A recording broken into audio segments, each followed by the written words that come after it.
I've never used this soil before, so I'm not sure if I'm going to get a bunch of soil or if I'm going to get a bunch of mulch. So we'll see what we got here.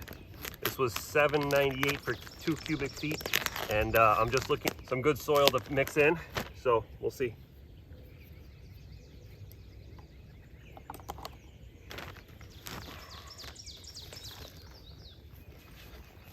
So here's what we got. Looks like mostly soil, not a lot of large debris, some small twigs and stuff, but it's a good color. Looks a lot of organic material in there. I don't see any mold. There's a good sized twig, but nothing major. Happy so far.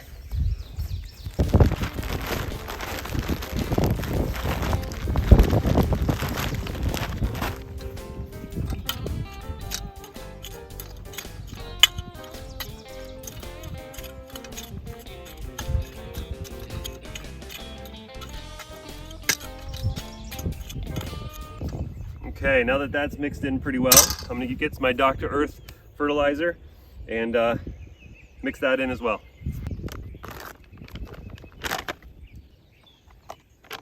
I'm gonna use a couple of handfuls per tree. So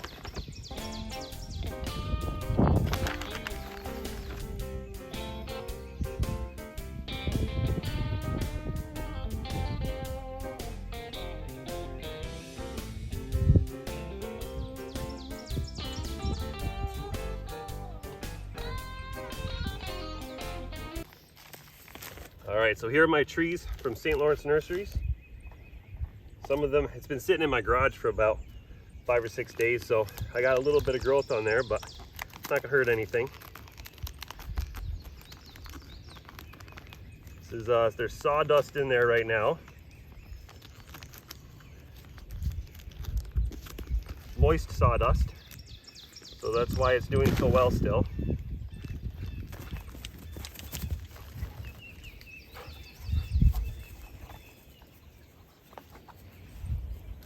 Cut the string off it. The string was there to protect them from getting broken or bent.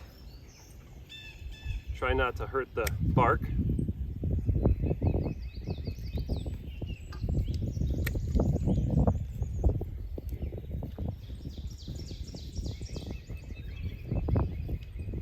There's my cherry tree. That's what's blooming, my cherry tree. That's fun. I've never grown a cherry tree before, so this will be a first. They said this Evans Bolly will produce about 25 pounds of cherries when it's mature. So I don't know what I'm gonna do with them, but I thought, what the heck? They're bare root Cortland apple trees. Oh, look at that. Look at that. Lots of good little growth there. Moist still. And you want the graft. This is the graft. This is where the graft was right here. I want that above the soil. Okay? You do not want to plant it too low.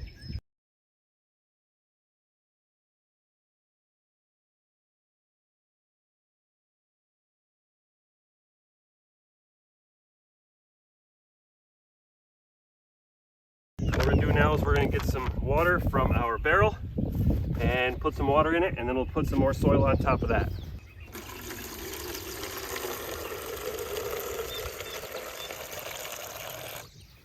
So here's my graft, and one good way to figure out if your graft is below the soil or not, just take your garden tools, lay it across the hole, because this is the level that the ground is at, and I'm definitely above the graft, so we'll be good there. So I'm gonna give this a good watering. Not only is the water good for the plant, but it's also good to help compact the soil down into and around the roots.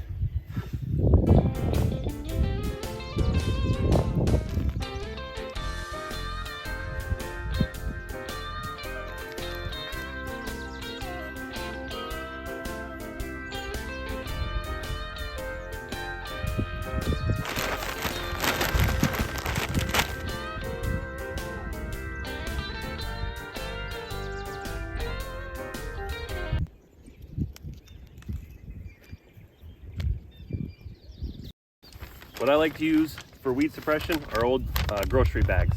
I simply cut them in half, lay them around. I can get it right up next to the tree and it's not going to hurt them, and it will suppress the grass at least for this year, at least for a few months, while the paper degrades and the tree is trying to get established into the ground.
Now water is just coming out of the Folgers can and going down right next to the roots.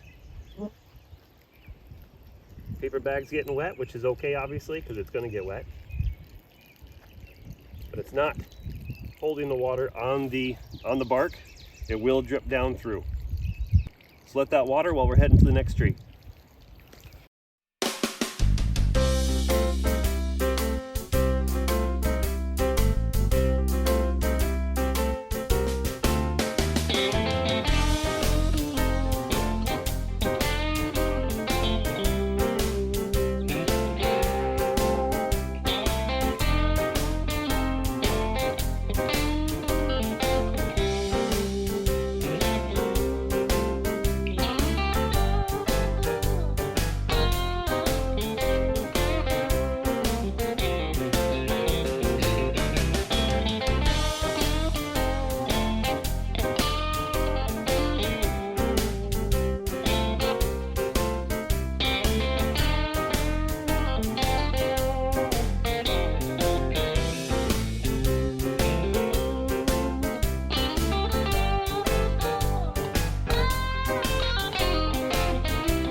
Again, the top of my rootstock is right here above the soil.